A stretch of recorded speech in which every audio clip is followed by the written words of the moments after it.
Secretary of State Rex Tillerson detailing the United States' ongoing efforts to deal with the threat from North Korea. And while Tillerson expressed a desire for a diplomatic solution, he also noted that military options are still on the table, which is what we always hear here, and that the U.S. is using large sticks, not carrots, to get Kim Jong-un to the table. Tom Rogan is the Washington Examiner commentary writer, and he joins me now. Tom, good to see you again. How did you assess Tillerson in this interview? Do you think he's on the right track?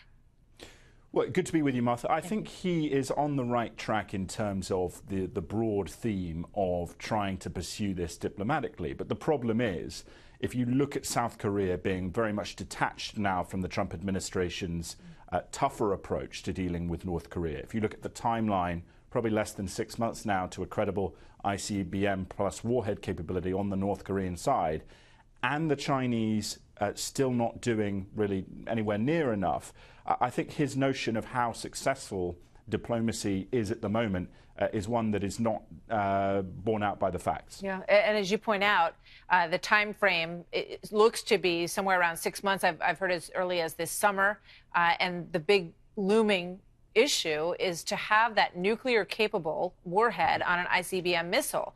And the capability looks like they're heading in that direction. So it's not like we have all the time in the world here. If we need to step it up, what do you recommend?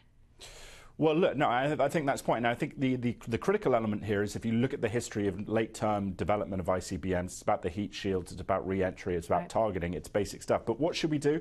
Well, I think the first thing President Trump needs to do is to tweet at President Xi and say, listen, you of China, that you have failed the United States here, you pledged to be a partner, you have not done that. So we're going to sell a lot more high-end equipment to Taiwan and India. We're going to push for India to enter the nuclear suppliers group. We're going to change the balance of power. Also, sanctioning Chinese financial entities that act as cutout, as clearinghouses for the North Koreans that keep them alive, and interdicting, quite frankly, cargo vessels that are providing for some limited exports and imports for the North Korean economy. That's interesting. So, I mean, I can imagine the backlash if the president started tweeting foreign policy at President Xi. But you think that's exactly what he should do?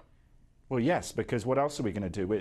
If we're running down the clock, the only other option is the military option, which is prospectively catastrophic, or we live with a North Korea that can threaten ICBM destruction of an American city. And so I think, no, you've got to, the Chinese are realists. You've got to play them at their own game. Play hardball and play hardball. Yeah. And then that's the way diplomacy will work.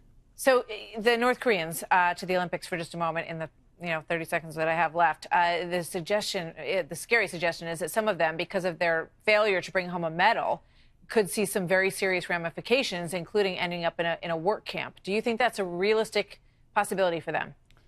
Fortunately, at least for those North Korean athletes, I don't think so now, because the functional issue is that North Korea has seen the diplomatic opportunity with the South Koreans especially to say, look, we're not that bad, and that helps them buy time again on the slower track in diplomacy instead of tougher action. On the upside. Tom Rogan, thank you very much, Tom. Good to see you tonight.